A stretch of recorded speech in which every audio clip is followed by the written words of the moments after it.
ಈ ನಡುವೆ ನಿಮಗೆ ಒಂದು ಕಡೆ ಲವ್ ಆಗತ್ತೆ, ಮದುವೆ ಆಗಬೇಕು ಅಂತಲೂ ನಿರ್ಧಾರ ಮಾಡ್ತೀರಾ. ಆದರೆ ಅಚಾನಕ್ಕಾಗಿ ನಿಮ್ಗೆ ಅವರು ಪೊಲಿಟಿಷಿಯನ್ನ ಮಗ ಅಂತ ಗೊತ್ತಾದಾಗ, ಅಥವಾ ಪೊಲಿಟಿಷಿಯನ್ ಅಂತ ಗೊತ್ತಾದಾಗ ಅವ್ರ ಕೆರಿಯರ್ ಅಲ್ಲದ್ರಲ್ಲಿದೆ ಅಂತ, ಎಲ್ಲೋ ಒಂದು ಕಡೆಗೆ ನೀವೇ ನನಗೆ ಯಾಕೋ ಮದುವೆ ಬೇಡ ಅಂತ ಯೂ ಟರ್ನ್ ನೋಡಿತೀರಾ. ಯಾಕೆ? ಒಂಟಿ ಜೀವನ ನಿಮಗೆ ಇಷ್ಟನಾ ಅಥವಾ ಹೇಗೆ? ಆ್ಯಕ್ಚುಲಿ ಆಕರ್ಷ್ ಏನು ಗೊತ್ತಾ, ಸೊ ನಾನು ಆ ವ್ಯಕ್ತಿನ ಮದುವೆ ಆಗಬೇಕು ಆ ಥರ ಥಿಂಕಿಂಗಲ್ಲಿರಲ್ಲ.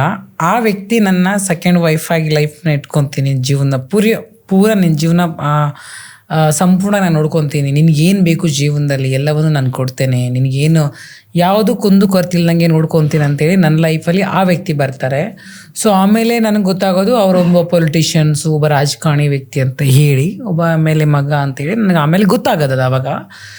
ಸೊ ಅದಾದಮೇಲೆ ಅವ್ರಿಗೆ ಮದುವೆ ಆಗಿರುತ್ತೆ.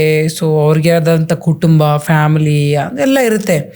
ಸೊ ಜೀವನದಲ್ಲಿ ನನಗೆ ಅಂದ್ಕೊಂಡಿದ್ದೇನೆಂದರೆ, ಒಬ್ಬರ ಲೈಫಲ್ಲಿ ನಾವು ಹೋಗಿ ಅವ್ರ ಲೈಫಿಗೆ ತೊಂದರೆ ಆಗೋ ರೀತಿಯಲ್ಲಿದ್ದರೆ ನಾವು ಅಲ್ಲಿ ಇಂಟ್ರಿಫೈ ಆಗಬಾರ್ದು, ನನಗೆ ಅನಿಸಿದ್ದು. ಸೊ ನಮ್ಮಿಂದ ಒಬ್ರಿಗೆ ಒಳ್ಳೇದಾಗುತ್ತೆ ಅಂದರೆ ಮಾತ್ರ ಇಂಟ್ರಿಫೈ ಆಗಬೇಕು. ನಮ್ಮಿಂದ ಒಬ್ರಿಗೆ ಕೆಟ್ಟದಾಗುತ್ತೆ, ನಮ್ಮಿಂದ ಒಬ್ರಿಗೆ ಕಷ್ಟ ಆಗುತ್ತೆ, ಅವ್ರ ಲೈಫ್ ಹಾಳಾಗುತ್ತೆ ಅನ್ನಂಗಿದ್ರೆ